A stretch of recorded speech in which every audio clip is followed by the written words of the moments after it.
Selamat malam. Silakan duduk, Bu. Perkenalkan, saya Dr. Mirza. Di sini saya baca di ini. Dengan Ibu siapa? Ini Amira. Untuk usianya, Bu, 35 tahun. Pekerjaannya apa, Bu? Ibu rumah tangga.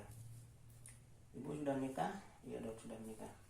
Keluhan utamanya apa, Bu? Benjolan di kemaluan, Dok. Oh, baik, Bu. Sejak kapan, Bu, itu? Seminggu ini. Disertai nyeri atau tidak, Bu? Iya, Dok, disertai nyeri. Untuk durasinya gimana? Apakah terus menerus atau tidak, Bu? Iya, Dok, terus menerus. Untuk angka 0 sampai 10 itu nyerinya masuk yang mana ya, Bu? Angka 3, Dok. Apakah ada kondisi yang memperparah, Bu? Ada, Dok. Duduk sama berjalan. Yang mengurangi, Bu? Ada, Dok. Berbaring. Sebelumnya apakah Ibu pernah ke rumah sakit atau ke dokter? Tidak, Dok, saya kompres saja. Baik. Apakah ada keluhan lain, Bu? Ada, Dok, keputihan. Sebelumnya apakah sekarang Ibu lagi hamil? Tidak, Dok. Untuk riwayat menstruasinya itu kapan ya terakhir? 2 minggu yang lalu. Oh, baik. Untuk kontrasepsi apakah Ibu menggunakan? Oh iya, Dok, saya menggunakan. Itu tipe apa, Bu? Ya, IUD. Oh, baik, Bu. Apakah Ibu mengonsumsi alkohol, rokok atau narkoba atau alergi obat? Oh, tidak, Dok. Baik, Bu, setelah ini saya akan melakukan pemeriksaan untuk menegakkan diagnosis dari keluhan Ibu. Tapi sebelumnya di sini akan terasa tidak nyaman karena saya akan melakukan pemeriksaan dengan menggunakan alat dan tangan dan kemudian memasukkan ke dalam kemaluan Ibu. Sebelumnya apakah Ibu bersedia? Oh iya, Dok, saya bersedia. Baik, Bu, silahkan berbaring. Saya cuci tangan terlebih dahulu.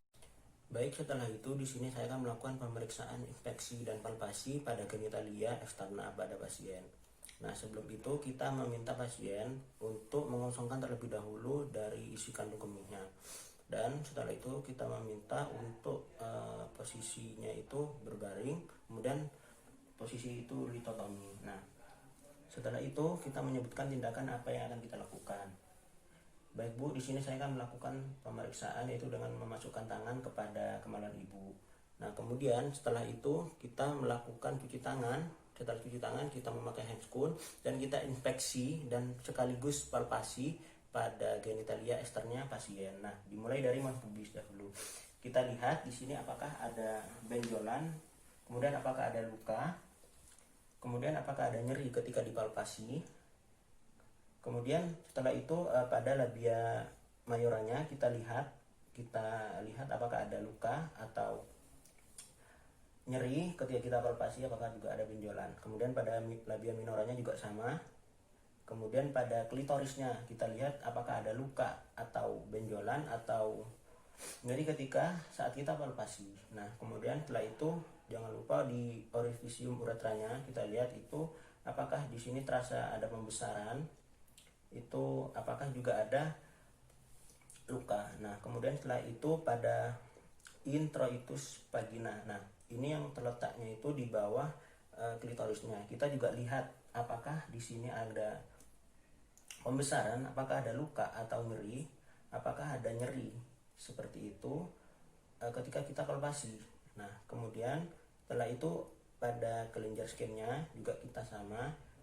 Nah, berhubung di sini pasiennya sudah menikah, jadi kita bisa memasukkan tangan kita atau jari kita itu ke dalam kemaluannya. Kemudian kita raba apakah ada pembesaran, permukaannya seperti apa. Nah, kemudian setelah itu yang terakhir itu kelenjar Bartholin.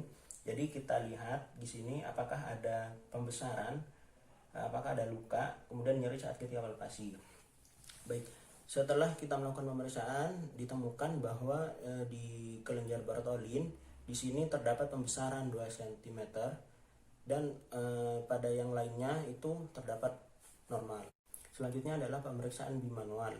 Nah, di sini caranya yaitu adalah dengan memasukkan tangan jari kita ke dalam introitus vagina. Nah, kemudian setelah itu kita mempersiapkan jari kita telunjuk dan tengah itu, lalu kita berikan gel. Nah, setelah itu kita masukkan ke dalam introitus vaginanya. Nah, yang pertama kita evaluasi yaitu pada serviks. Nah, untuk tangan kiri kita itu berada di tengah perut atau di antara di umbilikus dan simfisis pubis. Lalu kita sambil palpasi, lalu kita juga evaluasi itu apakah permukaannya itu rata atau berdungkul-dungkul. Nah, kemudian setelah itu pada uterusnya, lalu kita tangan kiri itu pindah di dindingnya itu. Lalu lalu kita evaluasi itu apakah ada pembesaran atau tidak. Kemudian kita juga menentukan ukurannya seperti apa, bentuknya, kemudian kontur, kemudian posisi uterusnya itu bagaimana, kemudian bisa digerakkan atau tidak, mobilitas atau imobilitas. Nah, kemudian setelah itu kita mengevaluasi pada apnexa dan ovarium. Nah, untuk apnexa dan ovarium, tangan kiri kita itu berada di kuadran kanan bawah di sini. Lalu kita evaluasi pada daerah tuba fallopi dan ovarium. Nah, di sini tidak ada kelainan sama sekali, artinya normal. Selanjutnya adalah pemeriksaan rektovaginal, yaitu pada saat jari kita itu masih di dalam introitus, kita tarik keluar sedikit, kemudian jari tengah kita itu turun lalu masuk ke dalam anus. Nah, di sini kita evaluasi pada sphincter aninya itu seperti apa, apakah ada pembesaran atau mengeras atau bagaimana. Kemudian pada dinding rektumnya juga kita evaluasi apakah ada pembesaran seperti itu. Lalu pada uterusnya itu bagaimana, dan yang terakhir pada apnexa itu juga kita evaluasi seperti apa. Nah, kemudian setelah itu kita juga melihat pada jari kita itu saat kita keluarkan apakah ada darah dan feses yang tertinggal pada jari kita. Adalah pemeriksaan spekulum. Nah, sebelum itu kita menjelaskan kepada pasien tindakannya seperti apa. Permisi Bu, jadi di sini saya akan memasukkan alat yaitu berupa spekulum ke dalam vagina ibu. Apakah ibu bersedia? Ya Dok. Nah, kemudian setelah itu kita pada spekulum ini kita beri gel pada ujungnya sini, lalu kita masukkan yaitu dengan posisi miring terlebih dahulu, posisi miring. Nah, kemudian setelah itu kita masukkan sepertiga, lalu kita putar. Nah, kemudian kita lihat pada daerah serviknya itu seperti apa. Itu karena di sini di uterusnya itu retro, jadi kita ke atasin sedikit. Lalu kita mengevaluasi pada serviknya itu apakah terdapat discharge kemerahan. Nah, pada pasien ini itu terdapat kemerahan dan discharge. Selanjutnya adalah pemeriksaan swab vagina. Jadi yang pertama yaitu kita meminta kepada pasien untuk menahan rasa sakit, mungkin ada rasa sakitnya. Kemudian setelah itu kita spekulum itu ketika sudah masuk di introitus, kita memasukkan lidi kapas yang sudah kita siapkan. Lalu kemudian kita memutar-mutar, lalu kita oleskan ke dalam objek glass.